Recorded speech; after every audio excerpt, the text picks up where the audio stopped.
Welcome back to Vors Physical Media. I'm Vanessa. Please like our video. It lets us know that you actually like the content that we are putting out. It also helps YouTube algorithm get more of our videos out there for people like you and people like us. Don't forget to comment down below and keep subscribing. So I have a movie review for you, and it is of My Best Friend is a Vampire. So this is actually the Vestron cover. So here's the front, the spine, which is number 30 in the line, and the back. And it has the same artwork. And there is actually disc artwork. Okay, so if you guys watched our haul, we ended up purchasing My Best Friend is a Vampire with the Valentine's Day slip from Walmart, and the spine and the back, because we read the back of it and we're like, oh man, this sounds super awesome, let's buy it. And little did we know we had the Vestron title at home. So if you've ever made a goof like that with any other movie, let me know down below, because it's hilarious. It happens to us every now and then. It doesn't happen all the time. Most of the time, Charles actually remembers every single movie that he owns, so which is awesome. So not only do we have what's behind us, but we also have some more over there. And he still remembers what we have, which is awesome. So this movie is pretty much about two teenagers who are in high school.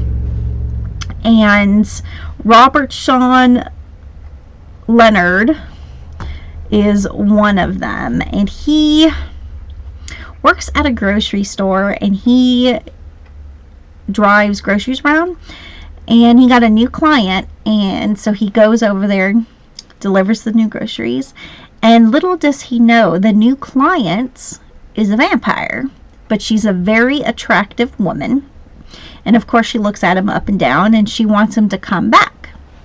So of course he tells his best friend, which is this guy, and he's like, dude, you've never had an experience with a woman, you need to go over there. And of course he's like, well, I don't know, I'm like deeply in love with this girl, which is here. And he's like, you gotta have at least one. So he convinces him to go over there. So his best friend drives him over there, and they're doing their little thing, you know. And well, like I said, he didn't know that she was a vampire, and she bit him. Well, all during this time while he is up in the house with her, his best friend sitting outside in his car, and he sees this white van pull up. Well, these people who are in this white van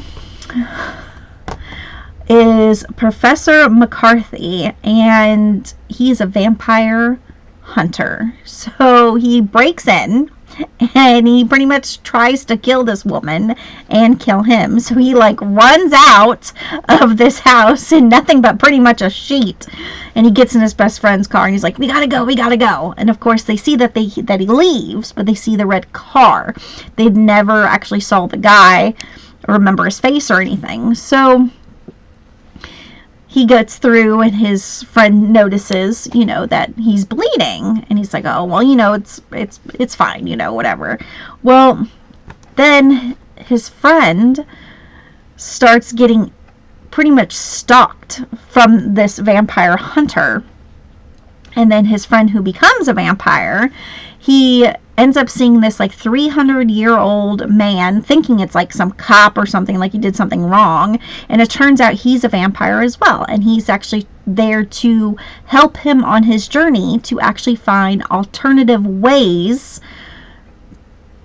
to drink blood and survive, instead of going out and being like Dracula and, you know, and all that, where, you know, he sucks the life out of somebody. There are alternative ways. So he actually gives him this book about vampirism for him to read. Well, he's a teenager. You really think he's going to read the book? I don't think so. And he's still trying to, you know, go after this girl this one. this one that he likes in high school. And he ends up making the shake because he was hungry. And he looks at the shake and he's like, I need something else. He goes into the refrigerator and he sees this raw steak. He puts this raw steak in the shake and mixes it all up and then drinks it. I thought that was really disgusting.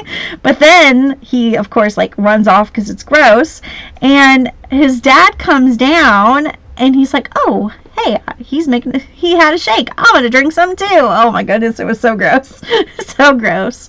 But his 300-year-old vampire told him, you know, you need to read the book, but you can go over to your local butcher and he will help you out. So apparently this butcher obviously has helped out other vampires in the past. So he goes to the butcher and he tells him, well, I need this steak and this and this and this. He's like, and then I need pig's blood. And the butcher just looks at him like he's crazy. And he's like, I honestly don't need any of that. I just need pig's blood. And he's like, okay, I got you. So he ends up getting like this whole refrigerator full of pig's blood. He ends up getting the girl, by the way. And his friend, of course, during all this time, he has to tell somebody. So he tells his friend, I'm a vampire. And his friend's like, you're freaking crazy, you know. Well, he brings him over to the mirror. He has no reflection because he's a vampire. Because vampires don't have reflections. So his friend runs out or whatever. And his friend, honestly, eventually he's like, okay, you know, I can let it go, you know. And his friend gets kidnapped. And at the end of this movie, his best friend goes out and saves his friend. So the vampire hunters, who assumed that his friend was the one that was a vampire and was trying to kill him, and he's like, no, you're going to kill him for murder.